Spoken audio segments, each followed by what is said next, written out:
Welcome back to Our Hyphen with Cherelle and Sade. What exactly does our hyphen represent, you may ask?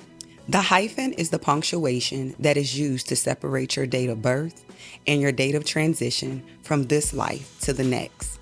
It's reflective of your journey. Our hyphen is inclusive of good times, challenging times, moments of reflection, moments of realization, laughter, tears, all of the things that we experience as we journey through life. These are the conversations we started in 2020 on the living room sofa that led to some of the most transformational experiences of our lives. This is a judgment-free zone. Because every day we are growing and evolving.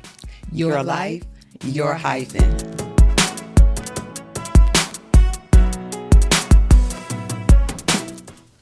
Happy holidays and welcome back to Our Hyphen with Cherelle and Sade. We want to continue to thank our supporters for all of your love, for all of the encouragement, for all of the motivation. And Cherelle. Yes, ma'am. Are you ready for the holiday? Happy holidays. Y'all, since we got in the studio, I've been saying that. Who sang that song? Happy holidays. No. It's an older man. Happy holiday. That's the only part I know. Maybe that is it. I just know that part. I thought it would have had a little tune to it. Happy holidays. I don't know. I don't know where I got it from, but happy holidays, everyone. I hope y'all doing a better job than me. I have not started Christmas shopping. You finished in August, didn't you? July. I actually finished in February of this year. I shop out of season. You know I'm frugal. And you know I like the I get a list from folks, see what they want. I shop out of season for the things that people like. Have y'all went and checked out our merch? Oh yeah, that's a good stock and go stuff. and support us. Go get your Can I Drive Your Car, since that's still. I mean, so many likes. Climbing. The likes is climbing and comments. And you know what? 'Tis the season. Honda. Who else sell cars? Bugatti. Somebody. We could sell y'all a car. Obviously, holla at us. We could sell y'all a couple cars because the views are still going crazy on that. Right. So we appreciate y'all though. And to our producer, Zach Attack. Howdy. How we doing? Holidays. How we doing? What we drinking? Eggnog today? yes. Chef got me drinking this stuff that I don't drink. We should have got some Baileys. Okay. Now a good Baileys. I could do a Baileys. Oh no. You don't like Baileys? I don't think I've ever had Bailey. My last stick. But I'm gonna give try me it. the All right, let's toast so I can taste this. Okay. I think you're gonna like it. It's Evan Williams. Wait, what's an eggnog? Well, don't give me the line. Little of this, little of that. What's the recipe? I mean, what's the? It's eggs. It's like eggs, Now, what milk, if I was and vegan today? alcohol. Are you vegan today? No. Oh, Let's see. I think you're gonna like it. I mean, people just put liquor in anything. Now that would have been fine by itself with no. It's like a milkshake with alcohol. I was gonna try it today with the iced coffee. I was gonna mix it with iced coffee to try it. That sounds like a stomachache waiting to happen. Well, believe it or not, Food Lion, and I've only seen it maybe 1 or 2 times. They had eggnog creamer, and it was really, really good. And that's what started me drinking coffee, and I can't find it anymore. So what? It's like a hot toddy with eggnog. Like it's alcohol, coffee, and eggnog. What? The coffee you talking about? No, It's it no was liquor. coffee creamer. It was eggnog. Oh, coffee okay, creamer. okay. It I was thought you really- meant alcohol, coffee. What do you want to have energy or go? What is going on? Well, today I want. Well, it's still not too late. I wanted an iced coffee from McDonald's, and I was going to add the eggnog in it to try it. The cream. Okay, I thought. Okay, I was going to add the Evans Williams in it because I can't find the eggnog creamer. Kroger. I think last season because you looking for. And I think I found you some at Kroger. I think. One at Kroger. I don't know. I think it was Kroger. I'm gonna try it. But anyway, Zach Attack. Yes, ma'am. Wait, you got to come on camera. Okay, yeah, You got to let me show people see face. you because Tim had his fame last week or last. What's that last episode before last? This is Zach Attack, y'all. One of our other amazing producers. They keep us together. They keep us straight. They so patient with us. We really appreciate them. Very patient. Patient. And Have you started? You know us. We get here and tiptoe. Like we take our time up in here. Please. We be y'all, trying. y'all are easy. Y'all are easy to deal with. Please. Oh, thank you. Have you did your Christmas shopping? I have not. the way you do it is Holiday. the smart way. I wait till last minute. Me too. Happy holidays to you, aka Mariah Carey. Get that bag season. Right. Every year. So I got this for y'all. She makes $2.8 million every December from her That's why Christmas she don't put song no stream. albums and nothing else out. She don't need to. I'm about to make Right. Young Land. Yeah. Drop that beat. We about to go in the studio. You laughing. This year, next time, we gonna do it. Let's do something. What? Wiki. We can Gonna talk. sing. We can do, for how many million billion? What we gonna sing? Yodelee-hoo. Something. I come up with something for the holidays. Happy holidays. We'll carry the tune. Listen, That. we got carry all the year to tune. figure it out. So we're gonna go to classes. No. Yeah, we're gonna worry about that part later. But no, that's that the ain't beauty in it. Us being ourselves, it's gonna sell because people gonna get curious because they know we can't sing, and they gonna watch it, and then they gonna say, "Look at these girls that can't sing," and then somebody else gonna watch it, and then that's how you It's gonna run it up go right there. Look, you got us for Perfection is you got us for the outdated. music video. Don't even worry about it. There you go. Right. Right? Yep. Anything, gonna get a whatever you want. Y'all want a concert, a world tour, your girls tour. We So can do it all. Mariah makes 2.8 million just by her songs playing in the stores. Every December. Every So December. that's why when I go up in there, But how do they track that? I wonder. I just it's a little something from I got from Spotify this morning. Like, they track it and pay out their people or whatever. But yeah, almost 3 mil every December for something she did. What about? And that's not 20 even years ago now, probably. That's a cover. It's not an original song, right? Nope. My lord, all right, we got it. We're gonna create a song. you joking? You know. I'm serious. Young Lane gonna help us. Mm-hmm. We're gonna do line by line. Yep. Okay. All right. Well, we talked about merch. We talked about eggnog. We talked about the fact that me and my cousin Var are supposed to go shopping this weekend. I guess running the family. We both last minute, so we're gonna go shopping some this weekend. But okay, today is December is it the 14th? Yeah. 14th. And I made a video on, it's just crazy how like everything always like aligns the way it's supposed to. I made a video on Instagram yesterday, the 13th. Cause I know we had talked on the phone yesterday and we were both just like full, like, extreme gratitude, just acknowledging, things could always be like a lot worse, and we in a really good place just in terms of having joy, having peace. And then later on that day, and the crazy thing is, y'all, we had already planned to talk about like grief and, how to kind of process grief and survive the holidays when you're grieving. And then I realized that it's actually today, the 4-year anniversary of leaving my long-term relationship. And it was such a full circle moment because I remember 4 years ago, I never thought that I would be not here, meaning like having a podcast and all of that, but here meaning just having, like I said, that joy, that peace.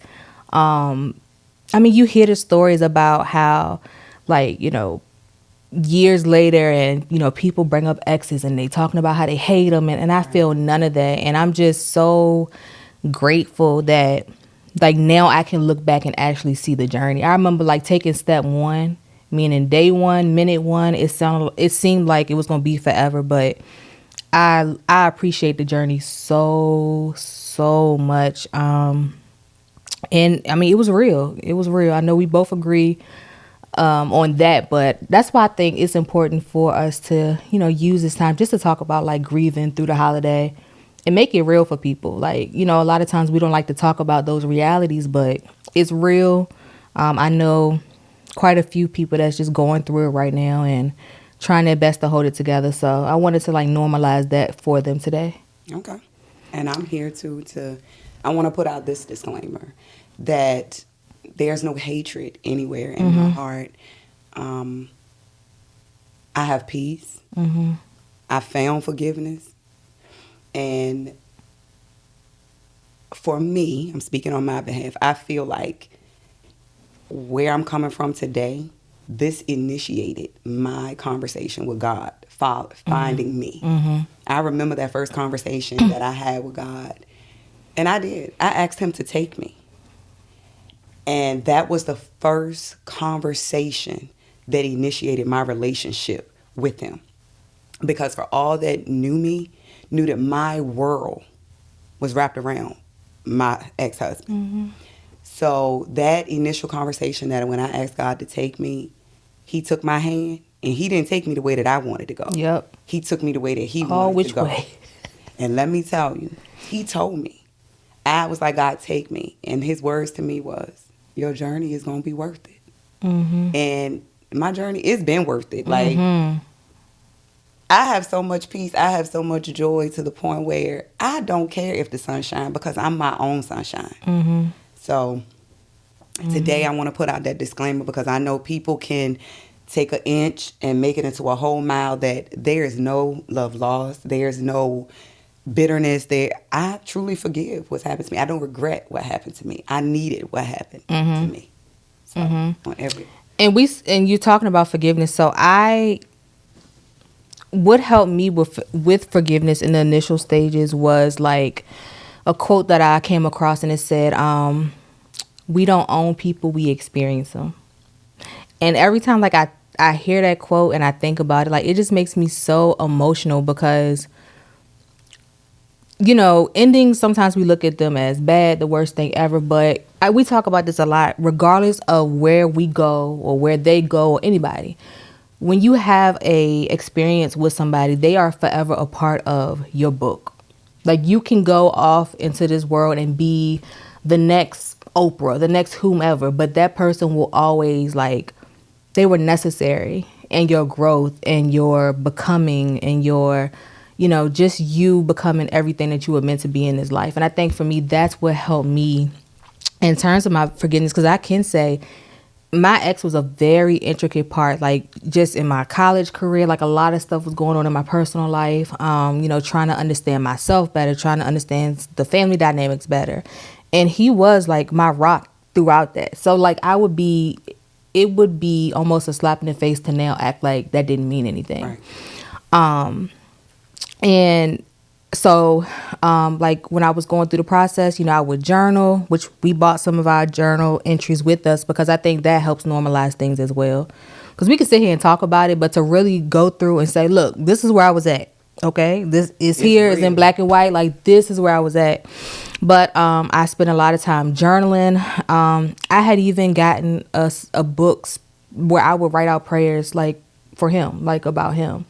Because I read somewhere that, you, in order to not harden your heart towards somebody, like, pray for them. And so I did that. And then most recently, back in August, I had went on a fast. We talked about that in our first episode here in the studio. And I read a book, The Bait of Satan by John Bevere, I think his name is. And that book talked heavily about forgiveness. And it taught me that, like I was saying, sometimes we think forgiveness looks like somebody mentioning that person's name and then you saying, oh, I can't stand it, like that outward expression of unforgiveness. But that book really helped me understand that there are other ways that unforgiveness shows up that maybe I wasn't aware of. What you mean?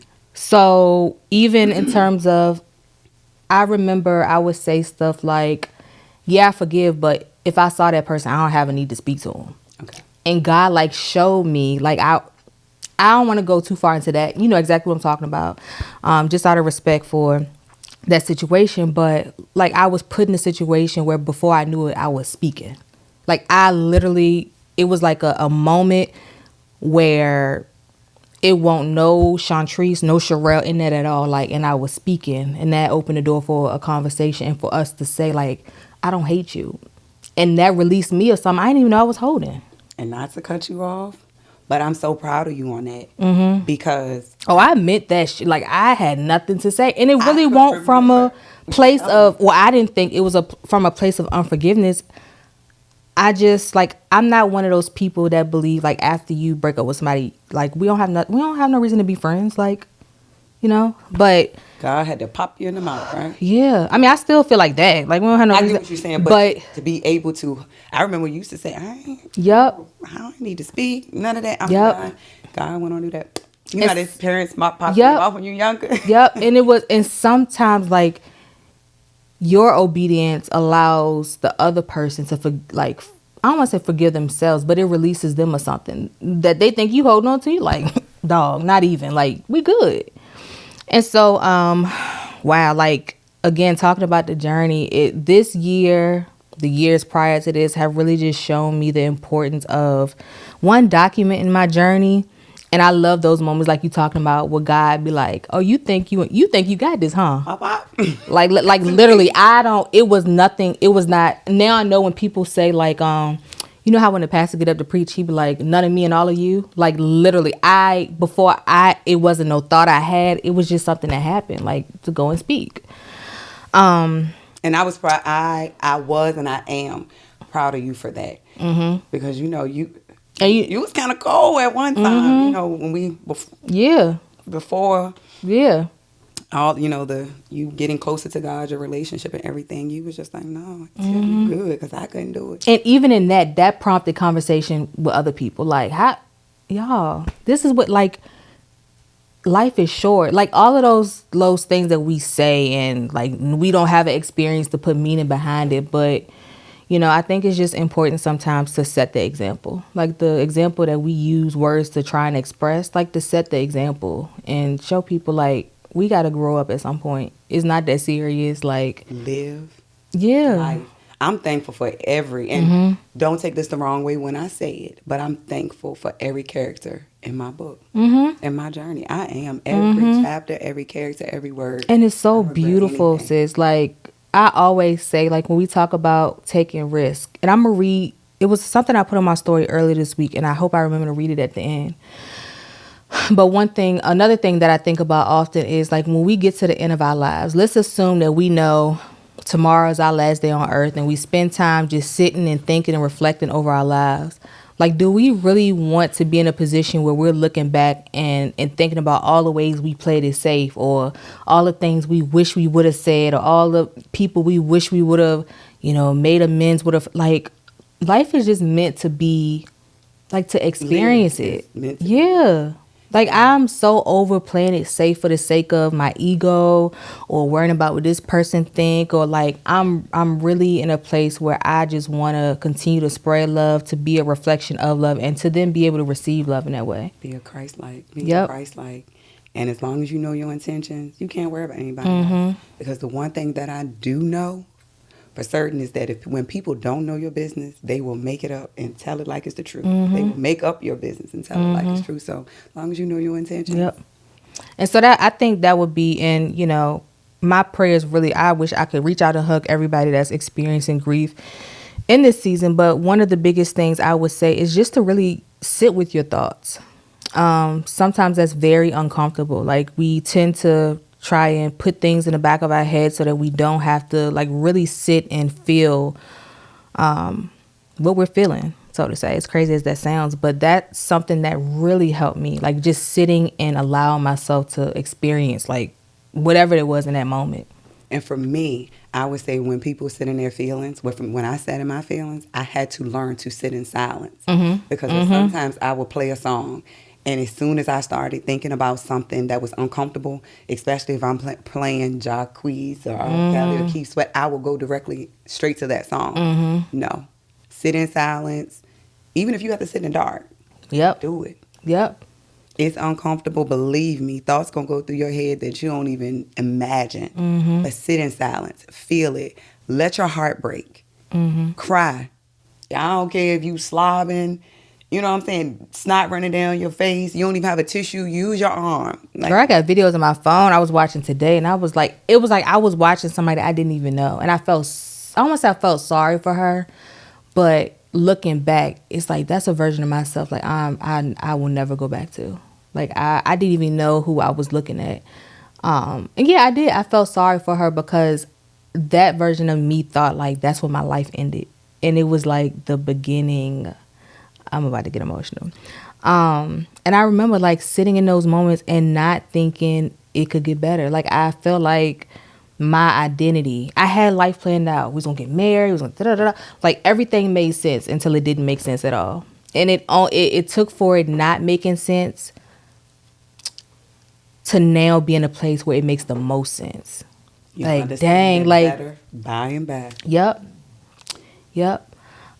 So yeah, sit in your thoughts, sit in your emotions. If you gotta listen to music, put on a song and like, when you hear a line that says something or speaks to you, like pause the music, write the line down, and then journal under that. Like I did all of that. I got a book here. Getting Past Your Breakup. This book carried me, y'all. It helped put words to a lot of emotions that I ain't even know. You know how like you feel something, but then you read it and you like, that's it. Like that's how I feel, but I couldn't have expressed it in that way. Right. And this is one thing that made so much sense to me when I read it. Page 73, it says, take your head out of your ex's life and put it back into yours. And, as I was looking back through some of those videos, that's something that I realized I was doing. I had those thoughts of this. Now, like I always say, when I finally left, like 4 years ago today, I was beyond like those moments. But it was like moments in 2017, 2018, where I was saying stuff like, oh my God, like what if he moves on before me and then I have to see him with, and those things in that moment seemed like the biggest monster. But that stuff ain't never, like I was never in a position where I saw something and it made me feel like I thought I was going to feel it in. So, like our fears are so irrational sometimes. Like we think of the biggest embarrassment, the biggest whatever, and how we going to feel. And then it happens. And it's like, okay. I was in a cage. I caged myself in from August to like November. I caged myself in.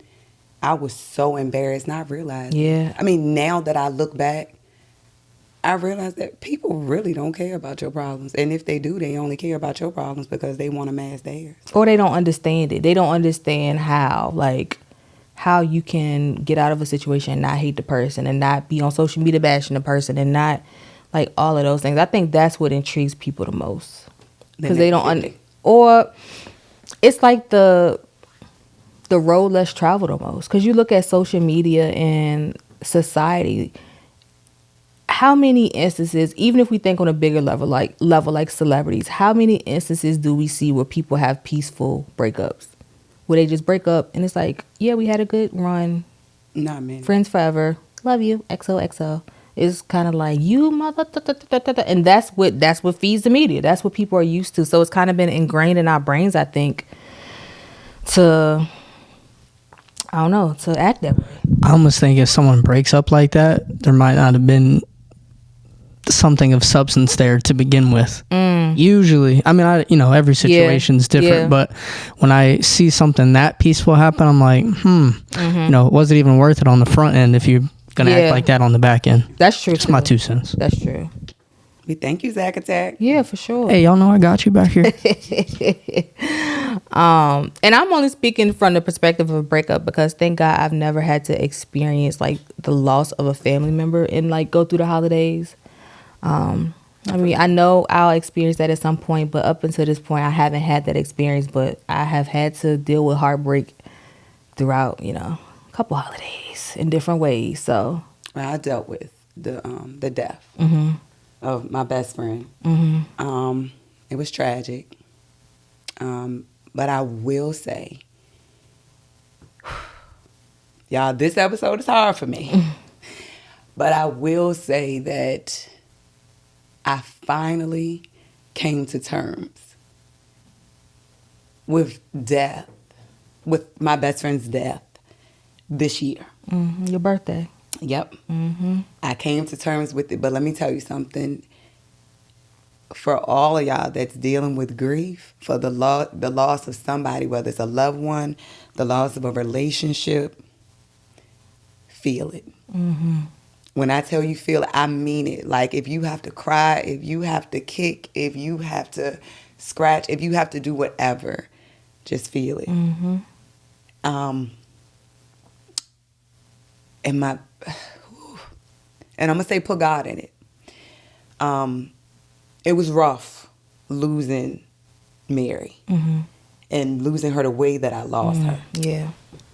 But I will say, when you do ask God for his hand, He will give it to you. It may not be when you want it Or how you wanted or how you want it, but it's worth every single moment, every single experience that you go through. Learn a lesson in it. You know, and her death will never go in vain. So dealing with grief, dealing with the loss of just anyone at the holidays, that makes it even rough. Yeah. But I tell people, having a wonderful, positive support system, that's where it's at.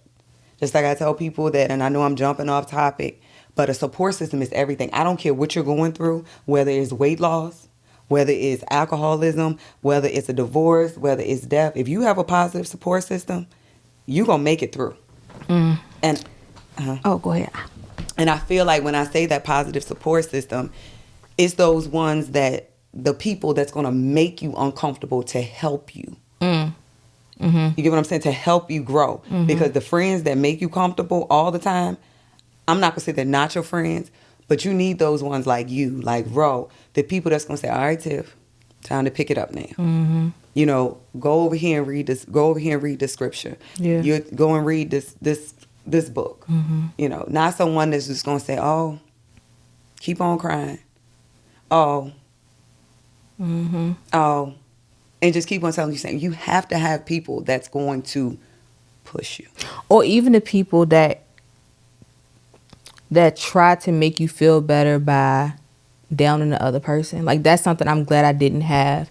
But I see a lot like, oh, you gonna find somebody better. Like, that is, now I did learn that. Like, saying you're gonna find somebody, or no, like that person is gonna regret losing you. I think that's one of the most egotistical things that anybody could say, because who's to say I was the best thing that ever happened to that person?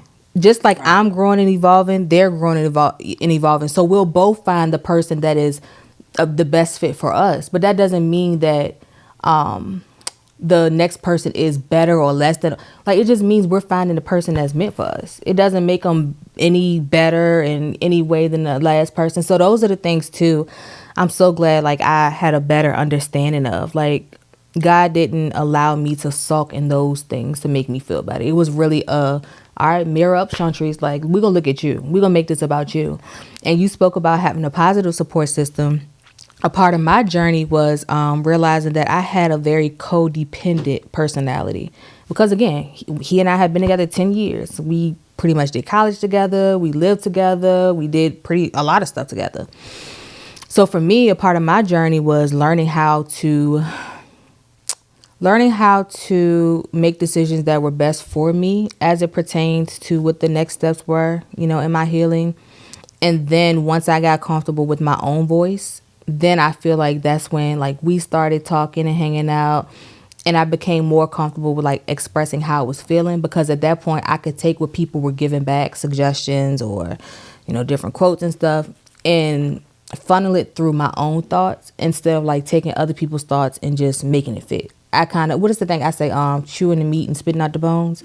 Like, I got to the point where I could have, or, you know, be given information and figure out what applied to me and what was, oh, this is good, but it just doesn't fit my situation, instead of trying to make everything that I was getting fit to make me feel good. So, but yeah, support system is everything. So I did want to read, I folded on a couple pages, but I don't know how far we're going to get. Again, just to make it real. And the first entry I'm going to read is from the exact day that I left. I have a picture that I'm going to put here. Shout out to Andy. Was it Knowledge Creations? Is that his? He captured this photo. He didn't even know what he was capturing in that moment. But the photo to me represents a couple things. One being, you just never know what people are going through. Like, nobody sitting there other than my mom. My mom was there. Nobody else knew that I had just like packed up everything that I had, put it in storage, and made it back to the school in time to be at my sister's basketball tournament. And you know what? You had a big smile on your face, so it's like, no matter what you're going through. Yep, because they had a DJ there. They don't know what you're going through. Yep, they had a DJ there, and you know I love music, so it was a good time. yeah, you can find joy in anything. And I think that's the biggest point. Just anybody that you're passing, whether it be that person that cut you off on the road, the person that's rude to you in a grocery store, like all of us, even all of us sitting here or y'all watching, you know, when you watch, everybody is present in this moment to a certain extent, but it's 1,000 other things going on in the back of their minds. You know, the person at the grocery store that's rushing through the store and being rude, they may have just found out that a family member has an incurable illness, and we right around the holiday time, so the truth is setting in and this might be their last holiday with them. The person that cut you off on the road may have had a sick child at home, but you know they got a notice from their boss last week that if they're late again, they're gonna lose their jobs, and they can't lose their jobs because they need the job to have the money to take care of the kids. Like, we are all living in so many different realities at one time, and we just all happen to meet at a certain place at a certain time. And you know, and that's why I don't believe in fighting fire with fire. You don't know what people are going through. Everyone don't handle storm the same. Yep. So. Yep. Yeah, and at the end of the day, we are all walking one another home. That is another one of my quotes that when I hear it, I just get so emotional because, like, we all know what the end result of life is. We all gonna leave here or transition to a higher dimension, and that's a guarantee. We all So any interactions that you have with people along the way, like we talking about breakups, and somebody that may have died and passed on or transition. I don't like the word die because I don't believe energy doesn't. You can't destroy energy. It just recycles itself. But anybody that's transitioned, like they were somebody that walked you to a certain point. It's kind of like when you were playing outside in the summertime. House A, house B. Two friends walking. The friend that got to house A and that was their house, they waved the house B, the person at house B as they kept walking. Like they walked them as far home as they could, and the other person had to continue on to their home. And I truly believe that's such a beautiful, like, when I really think about that, it makes things, it makes me not take life so seriously. It makes me not take on life with an ego. It makes me want to say the things that may be uncomfortable to say, but that other person needs to hear it just as much as I need to get it out. It makes me want to love again and not be afraid to be hurt. Because again, even if the story doesn't end in a way that we want it to, it's still an important part of the book, of the journey itself. So yeah, I want to read this entry, and I know you had some that you wanted to read too. I think this one is kind of short. And again, this is not to bash anyone. This is all out of love. Yep. It's all out of helping others to get through what they're going through. And this is our journey too. Like, all we can do is speak from our perspective. You know what I mean? Like, okay. So this was Thanksgiving, which is funny because that's your favorite holiday. But this was Thanksgiving 2019, 9:08 p.m. So this is before I left. And I'll read some of this. I might skip some parts if like it's too. But it's funny because after I wrote this, I wrote in the corner that I scripted and did some visualization exercises after that. But I wrote, the holidays, especially Thanksgiving, feel so depressing. I've laid around most of the day because my body just felt tired. But a few minutes ago, I started to cry and realized maybe I've been carrying that all day. I'm sitting at the kitchen table. This was the apartment that we shared together. In complete silence, writing this. The bedroom light and the light above the table are on, but otherwise the house is dark and quiet. The silence is so loud. I feel alone and depressed. All I want is to be dancing around the house with a family of my own, prepping for tomorrow. So this was the day before Thanksgiving, actually. Prepping for tomorrow, music, happiness, laughter. But instead, it's just me. Blank has been gone out all day, and I put out, I'll explain later. We ain't together, so it doesn't matter. But in this moment, it just reinforces how I feel. And whereas I would usually just FaceTime V, that's my best friend, her family is at her apartment for Thanksgiving, so she's spending time with them.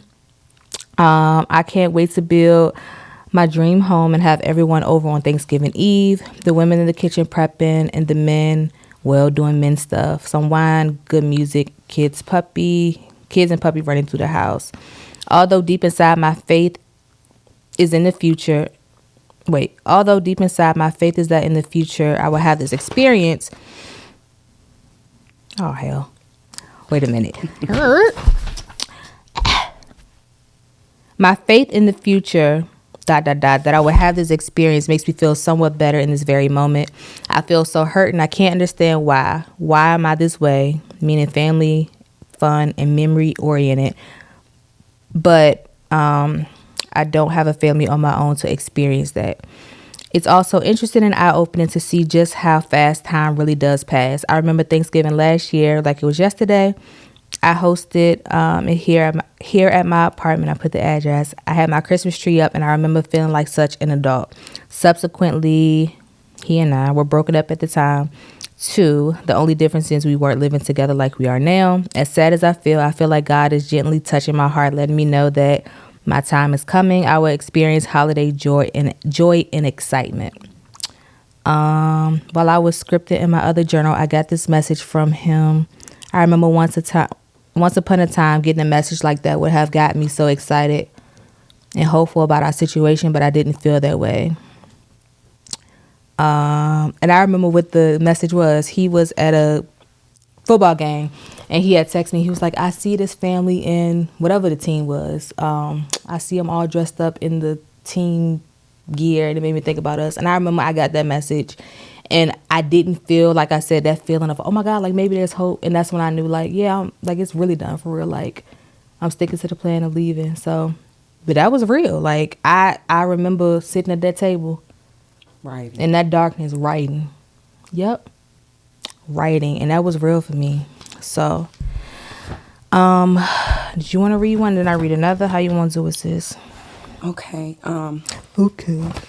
First, I want to give a shout out to the single parents during this season. Look, I know it's rough. Yeah, I've been a single parent for some years now, and I want to tell you, if you don't have the finances to buy the gift, Mm-hmm. that your child may want, let me tell you something. A child, and I'm not even gonna say a child, a person remembers the priceless things. So if you don't have the money, still give your child love. Mm-hmm. They'll remember that, because you think about it, for us, we get some clothes, some shoes. Once we wear it a couple of times, what we do? Put it in the drawer, throw the shoes in the corner. So those material things, y'all, don't beat yourself up if you can't afford it for your child. It's fine. I promise you, they'll remember the love, that hug, the saying, that you telling them that you love them. They'll remember that. So for me, this 5-minute gratitude journal, give thanks, practice, positivity, find joy. This helped me a lot to get through my journey. For the people that know me knows that Thanksgiving is my favorite holiday. And let me tell you, this is rough, but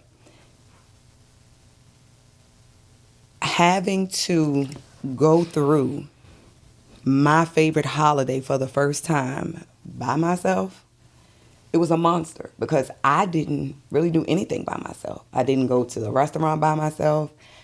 I didn't really pump gas by myself. I didn't go to a grocery store by myself. Mm-hmm. So I was forced to adapt to my environment, because my ex-husband, he walked out. He threw his thank you bag on his shoulder. Why did you have to say that in this serious moment? You know, I can make anything funny. We should have bought an example of the trash bag. Y'all know the thank you bags you get when you go to the store. I promise you, it was ripped. He put them clothes up in there. He threw it on his shoulder like Johnny Appleseed. The first time she told me that story, y'all, I was sitting on my couch. You know how like a cat or a dog look up over the couch like this out the window? I swear to God, August 25th, 2019, y'all. Girl.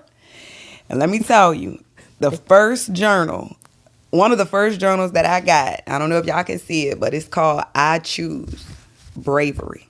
Wow. Y'all, and when I tell you I chose bravery, I did. Mm-hmm. And this is where my journey really began. Because again, like I said, I was a spoiled brat. Now, my family, they spoiled me with love, and it wasn't much that I wanted that I didn't get. Mm-hmm. But my grandfather, shout out to him, God rest his soul.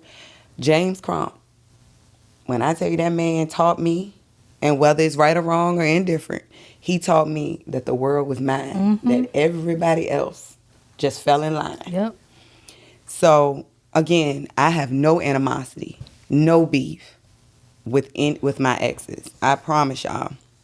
And when I read this letter again, this is a letter that I wrote that I will not call a name, but I did not change anything. Hold on. When we was talking about this earlier, we said this feel like the Stan music video. My window. Eminem. This Stan. Okay. What's that song on? Eminem. It's Eminem Stan. Not the other one. What? Bring back memories. Who is that? Who is that? Is it Johnny Gill? No. Is that Johnny Gill? That's Rock Me Tonight. Old Time Sick, ain't it? No. Frankie. Who was? Bring back memories Of you and me. That's Rock Me Tonight, I think. Ain't it? I don't know. We're gonna have I don't know. But I will not call names. But this is a letter. I will say that, like I said, one of my first conversations with God that helped me to start getting closer to him and to find him. Because y'all, my world was wrapped around my husband. When I tell you, That's how I felt with my ex. I feel like Helga Pataki, like with Hey Arnold. I changed my work schedule to be off when he was off. And that joker told me, I don't know what you did that for. That was not funny. I can laugh now, I promise you. But yeah, so God had to show me. Like I said, one of my first conversations with God was like, God, take me. And he basically I've been told there. me. I read a letter today and I was like, I ain't reading that one on here because I It took I would have had on non-slip socks if somebody was saw that. Tuck us with it. Did you say non-slip? Patient number. Yeah. I was like, girl. I tell you, God was never that broke me down serious. and told me, you ain't gonna put nobody Crazy. before me. Yeah. When I tell you, that's what he did. I made him my God. Unintentionally, but Right. yeah. He broke me down all the way to from sand. He took me down to the particles, grains of sand, and started putting me back together and still putting me back together. Neptune. So, again, to my ex, nothing against you, hun. I'm serious. Hun.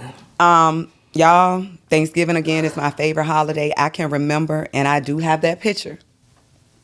Y'all, I was looking like a damn blowfish They call me. with Yeah, we was honks. We was the daggone turkey. the clumps. Yeah, Hercules. I look like, what's the thing on the mermaid? The mean lady. What's her name? Rugula. What is it? Ursula. Ursula. I had a Arugula. dress on just like that. And then to make it so bad, I had to end up passing or giving my son up for visitation that day. And I do have a picture of that too. I was standing in the store parking lot. I have a picture there, y'all. All I could do was hold him.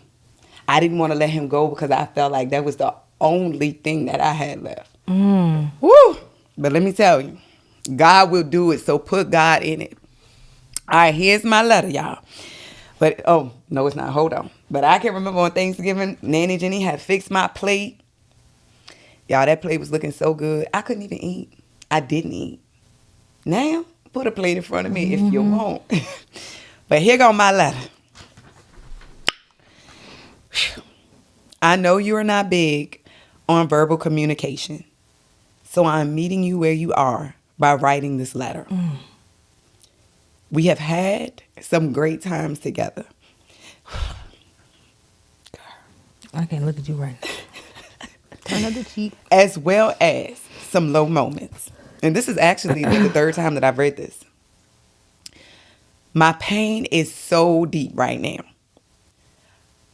Finding out that you are sharing a home, bed, sex, and children with another woman, but leading me to believe that you were working on yourself to come back home, quote unquote, to be the husband I deserve. I had to ask you a lot of times, is there another woman? And your reply was, quote unquote, no. I don't have time or money. Now I realize that was a lie. Why didn't you tell me the truth? What did I do to deserve what you have done to me? If you were not happy, why didn't you just tell me? You must be honest with yourself first before you can be honest with someone else. I keep asking you, where do we stand now? Mend our marriage or divorce? You keep giving me different excuses. You say you are, quote unquote, confused. I asked you, what are you confused about? And you cannot explain. If mending our marriage is what you want, this time we are going to have to put God first, seek counseling, forgive each other, stop comparing who hurt who the most, and start over. We cannot worry about what others think. We must communicate, be open, honest, loyal, and build a strong foundation. The biggest thing, we must be in the house together. Now, on the other hand, should you want a divorce, we can do that too. So without thinking what your family and my family would say, what do you want to do? Work on our marriage or get a divorce? Whatever it is that you are going through, I know that with God and me, we will help you through it. But you have to honestly communicate with yourself first, then us. The least you can do is be honest to me about our marriage. That's all I'm asking.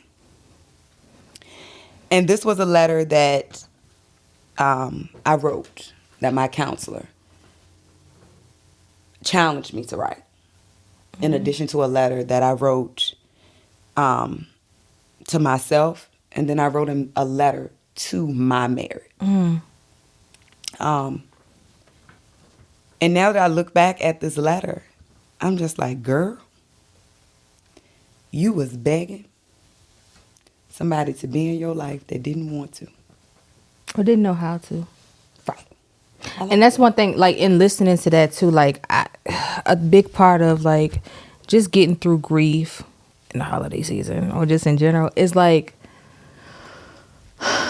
learning, like, not to make myself the main character in that person's story. Because I truly believe, like, we are all doing the best that we can with the knowledge, understanding, skills, whatever that we have in this present moment. You know what I mean? So, like, one of the things that we're talking about forgiveness, like the guy I talk about from down south, we used to say, like, look at relationships as, or any, like, intimate relationships, family dynamics, whatever, two kids playing in a sandbox. And yeah, we want to play, we want to learn how to play together, but you come from a different household, I come from a different household. Like you said, when we go in that sandbox, we expect to get our way based on how we were raised. And other people have been taught, you know, to be more, what's the word? I'm like standoffish, and, you know, or to protect what's theirs in a different way. And so we all just trying to figure out how to coexist and how to be friends in the sandbox. And oftentimes we don't know how to say those things that, like in your letter or things that I've written, like it felt like if you would just say this or give me this much, it would help heal me. It would help me understand. But they couldn't and we couldn't. Right. And that's why I'm not holding grudges. Yep. Because we all come from different backgrounds. Yep. I mean, I know I'm not perfect. Mm-hmm. I know I'm not a saint, you know, so. That's been the most beautiful thing. And that's another way, like grieving family members that have passed on, that maybe y'all had some animosity, unfinished business, or like really just taking the time to acknowledge both of y'all.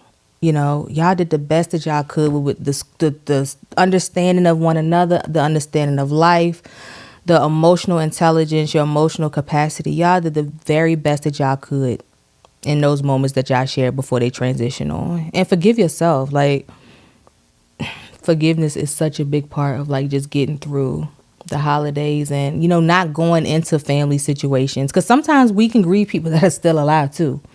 Like, you know, when you experience the holidays and you know, see certain family members, you like, damn, I'm working on that. If only this person that plays this role in my life could play their role in this way. it would make today so much better, or would make me feel so much better. But they ain't meant to do that. They are meant to teach you the lessons that you're put here to learn with the way that they are presenting themselves right now. You teaching them something too.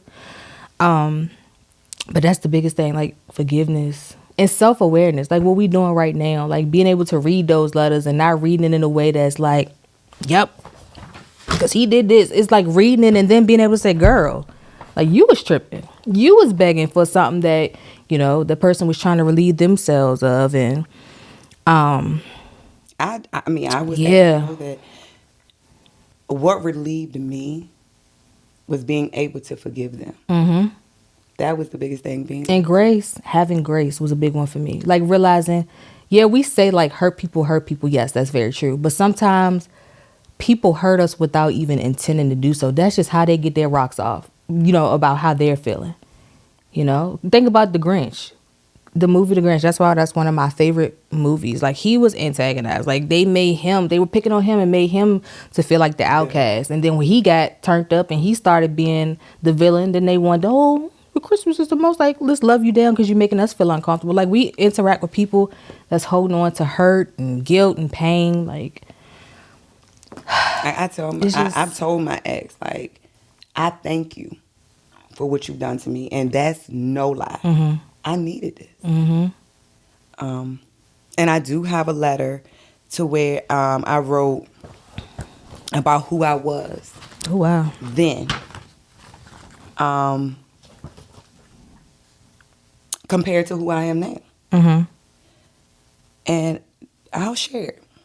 Okay. It says, and again, this was from counseling. And it says, who is Tiffany Sade? And then my former last name. It says, I'm a strong, black, educated female that have allowed individuals to use and take my kindness for granted. However, through it all, I will never say I regret anything. Everything was a lesson to move on in life. I have been through hell and high water. I just haven't drowned or burned up.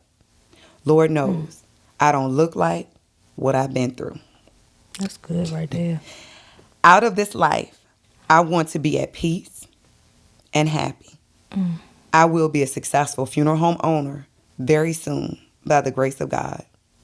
I want to live a legacy. I want to live a legacy for my children. At this time that I'm writing this letter, I only have one child. However, I know God is going to provide me with a loyal, wonderful, respectful husband that is going to help me in expanding my family, and I will be the best wife, mother they can ask for. I expect much more from myself than I am giving myself right now. I want to be able to accept what I don't have the answers to and move on. I deserve so much more from the people I give my everything to. I want to say that I don't want to love hard anymore, but that won't be fair to the exclusive man God places in my life. I will start giving myself more credit, the credit I deserve. I will commit more time and energy to me. I will stop fighting and holding on to people that don't want to be held on to. I have a lot of confusions when it comes to marriage because from what I've seen from others and experienced myself, I know God didn't intend for a marriage to be as such. I feel like it's a generational curse. I will surround myself with positive, married couples once God gives me a husband. God will lead me, and I will continue to go to counseling. And it's funny because I'm not going to read what I wrote when I first left, like the day I first left, because I was like, it's something else I want to touch on. And then you mentioned it too, like about, oh my God, the idea of children. You know, like all my friends know, and this is one thing that I really love about my friends, like y'all know. Like, y'all know around my birthday, I could be fine all year long. And it's something I'm like, I can't wait to have kids. But around my birthday and, like, the holidays, that's when it really tends to, like, hit me and, you know, settle in. for me. And this was back December 21st, 2019. So this is for all of our women that, desire to be mothers, and we just haven't, had that experience yet. And for me, that is a big part of like me really feeling fulfilled in the holidays. Like, I love my time with my family, but I've always envisioned like what it's going to be like when I have children of my own. And so this was December the 1st, 2019. I wrote this, and we can close out with this because I think we nearing our time, I think. But we can give out, like, we got to do our hyphen. We place our hyphen. But I said I had an epiphany overall about the feeling of being behind on having children. I truly believe that timing is everything, and that God has a purpose for my son's life. This is when I was dead set on having a little boy, and I put Legend will be his name. You mentioned legacy, and I put Legend will be his name. Oh. That God has a purpose for my son's life beyond my wildest dreams, and so his birth time will determine so many factors, like where he will grow up, based on where I am in my life, his access to extracurricular activities, which will foster his talents and personality, based on my financial situation, his graduating class, the emotional readiness of myself, etc. And all of these factors have to align perfectly so that God's ultimate will in his life can be fulfilled. I reflect on this often, especially when I'm feeling a bit down, and it really helps. The same is true about me finding or being found by a partner. If I'm not prepared emotionally, financially, or physically to handle the amazing man that God has for me, then I will ruin it or make the experience toxic, and God's will won't be carried out. And I put, thank you, Jesus, for this revelation. So just to leave, like I said, single women, women who have not had the experience, those of us that haven't had the experience of having a child, just like really honing on that reality. Like, we are doing the work now, the work that's necessary so that we can bring the child that is needed into the world at the time that he or she is necessary. I truly believe we don't own children either. Like, we are the vessel that God uses to bring them into this world, but he allows them to come into this world so that his purpose, his will for their life can be fulfilled. So timing is everything. So, find the joy in right now. Spend this time with your girlfriends, your family, and just enjoy the freedom that comes with not having children, because one day it will happen for us. It will happen for us. So do the work now that's necessary to be prepared, because if I would have had a kid when I thought I was ready, like right out of college, oh my God, I can see now why, I'm so glad that what is it, God protect babies and fools, and I was the fool that wanted a baby, and thank God I ain't get it. So, but yes, like, grief it can show up in so many ways, and like we were saying, it's all about just accepting it, sitting in it, acknowledging your feelings, and realizing that even the feelings that don't feel good, it doesn't mean they're bad feelings. They just mean that you love that person, or you experience that person in such a way that the idea of being without them is extremely hard. I want to challenge our audience. Okay. It may not be easy. Believe me, y'all, I've been through a damn roller coaster. And I'm working on my cursing, but I've been through it. If you name it, I'm about done went through it. I want y'all to release the people that have hurt you, and to make the best decision for you. I want you to answer this question. Should they have access to you? That's a question that I had to ask myself, because I refuse to be anyone's entertainment in their circus. So release the people that shouldn't have access to you. And releasing means forgive. And taking accountability for the role that you played. Because we all show up to the set to act this thing on out. And stop playing the victim in your story. And stop trying to be the main character in somebody else's story. Yep. For real, like, release it, y'all. When you holding that grudge, I remember I had a grudge against a person, and I swear to God, when they came around me, I could be as bright as that globe right there. When they came around me, I was as black as that dang thing on the wall over there on this couch. It's like all my energy left. Don't allow another person to have that control over your life. They didn't give you this peace. They didn't give you joy. They didn't give you none of that. Release it. You want God to forgive you, and you want others to forgive you. So, And if you feel like that person did give you that joy and that means you gotta learn how to find joy in yourself. like God will strip you from it. Yeah, absolutely. I promise you. Absolutely, it's false. It's a false sense of joy, because joy means that you have that, you are at that level of like excitement, or what's another word for joy? Can't use a word to describe a word, but you just have like an overall appreciation for life regardless of the situation. Happiness, it changes, it's situational, but joy is like that's a baseline for your emotions and what you feel. So make sure you find that joy that you can hold on to. It don't have to make anybody else feel joyous or have an appreciation for life, but if it keeps you at that baseline of just feeling good, being optimistic, being able to express gratitude. That was a big point too. Like, be thankful for what you do have. Like, really, I have journals where I have date 1, 2, 3, 4, 5, 6, 7, 8, 9, 10, and I would sit down and write down everything that I was grateful for, even if it was something that seemed as small as being able to get out of the bed on my own. Because some people can't do that, y'all. Yeah. Some people cannot do that. Me? Excuse me, Miss Teacher. I couldn't get out of the bed 5 years ago. I promise you. But you could. If you wanted to, you could. I'm talking about the people that literally paraplegic. Ain't that the right word? Mm-hmm. But for those ones, and somebody that got to come get them out the bed. I understand now. Like, for during the holiday time where it's like you don't want to see the sunshine.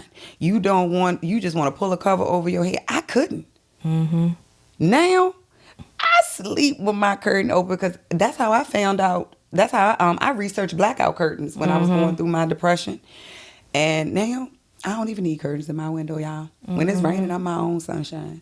So you can get here. I promise you. You can get here. Won't be easy. It'll be a challenge, but the other side, and you experience grief in different levels, throughout your life. But after you get through that first blow.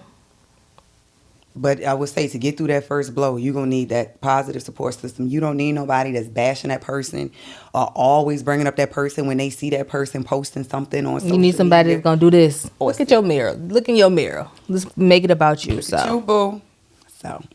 So, to close out today's episode, where would you place your hyphen? I'm going to say, how dare I accept good from God, but refuse trouble when God sends it my way. That's PD. Who said that? Me. For real? Yes. You got to get that on a shirt or something. For real. That's good. How dare I accept good from God? I know we got to wrap up, but I paraphrase that from studying the book of Job. Because I kind of compare my life to his. Job was one of those ones that he was a man of God. And God told the devil, you can do whatever you want to him, just don't hurt him. And I feel like Job right now. Yep. And then Job came and asked God, like, what up? Turn up. My project right now. Let me tell y'all something. In the next couple of months. It's on the popping. Where would you put your hype? I would quote, what's the Christmas song? Give love on Christmas Day. I'm going to say Christmas Day, but every day, and especially in the holidays, because you just never know. I feel like for whatever reason, this is the time that people need it more than ever. Like, suicide rates are sky high during the holidays. Holiday-induced depression. Like, just check in on people. If it's laid on your heart to call somebody, to send a message, like, just do it. Take the time to do it. Just have grace, practice forgiveness, and enjoy your family. Enjoy your friends. Yeah. Sure. Maybe I'm extending myself when I say this, but I mean it for real. And this is if you're serious. For people that do not have anyone they can hit up if they're feeling some type of way, they're feeling suicidal, hit me up. Hit me up on my DM. Because I know it's the field that I work in. I've had people to tell me, thank you for being a sounding board. And I don't want anybody to hurt themselves.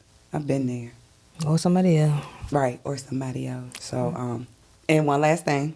Good God. You got point 1, ABC was D.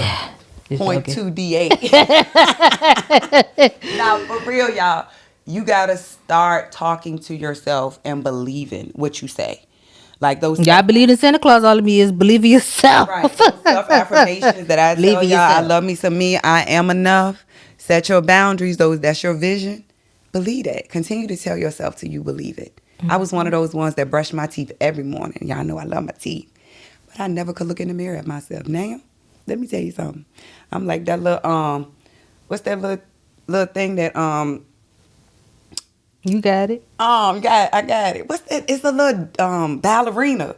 And you wind her up and she In the jewelry box? Yes! You know what I'm talking about, don't you? I don't get the comparison, but yeah. I was about to say, that's how I be in the mirror. I be twisting around in the mirror. So y'all, Move your body like a snake, mom. hey, I'm learning to do that too. I'm a hula hoop after a while. But nah. But thank you all so much for your support. And we will talk to y'all. Oh, we'll see them in the next year. Right? Is this the last episode that comes out? I think this is the last one that comes out before. Oh my God. Thank y'all for an amazing year. Oh my God. It's been great. Yes. This has been a year. Our hyphen year 1 in the books. Let's get it. Year 2. What's your goals? Talk to y'all later. Love you. Oh my God.